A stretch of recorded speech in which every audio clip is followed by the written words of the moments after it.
Кажи ми го. Първото. Как се казва?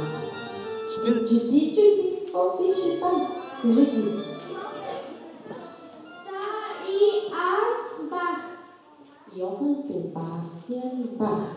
А как се казва това, което е написал той? Това, което чухме? Тропката и стопката.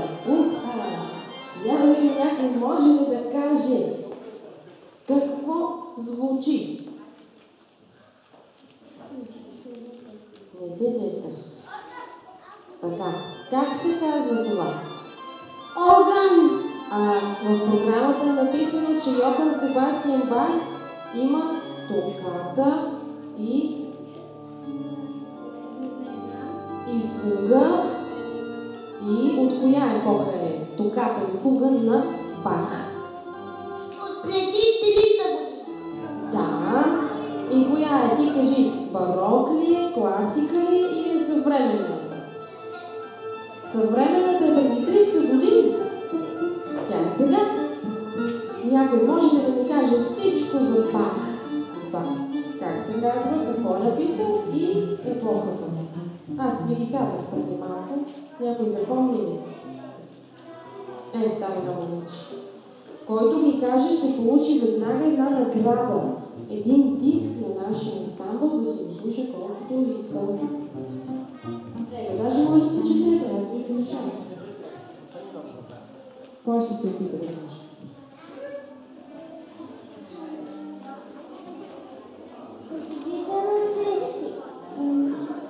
Йохан Себастиан Бах. Точно така. Йохан Себастиан Бах. Произведението се казва Тока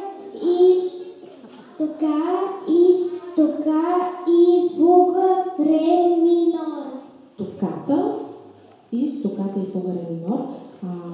Коя е епохата? Преди 30 години как се казва тази епоха?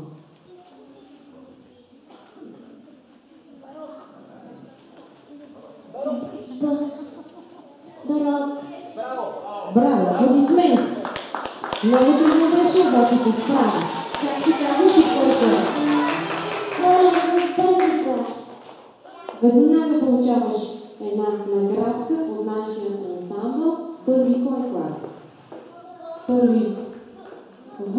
Браво, първи В клас. Прекрасни сте.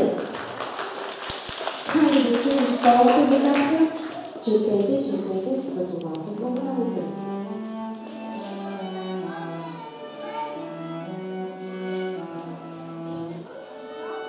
Това на кого беше?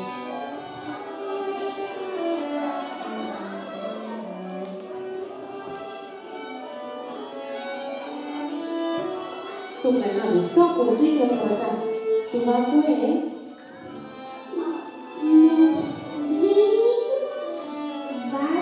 Бетовен. Ода на радостта. Ода на радостта. Той от коя епоха е? Барок, класицизъм или съвременна? Браво! Класицизъм, разбира се. Ти в кой клас си? Аплодисменти за първи в Г клас и за тази прекрасна госпожица. Някой позна? Сега обаче третата загадка. Слушайте я внимателно. Не вдигайте още ръце. Слушайте.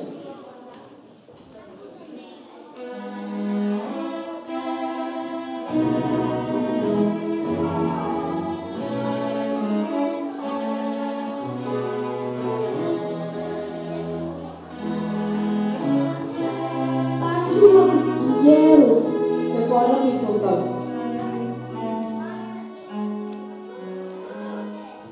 Валда. Абсолютно Валда. Той от коя епоха е? Трябва да си запомня дали е барок, дали е класицизъм или е нашата съвременна епоха. Нашата съвременна. Ти как се казваш? Митко. От кой клас? Първи Г. Браво, Митко, от първи Г клас. Получаваш един диск. Ето вижте, може да помахате на камерата. после да се видите във Фейсбук. А сега ще изляза отпред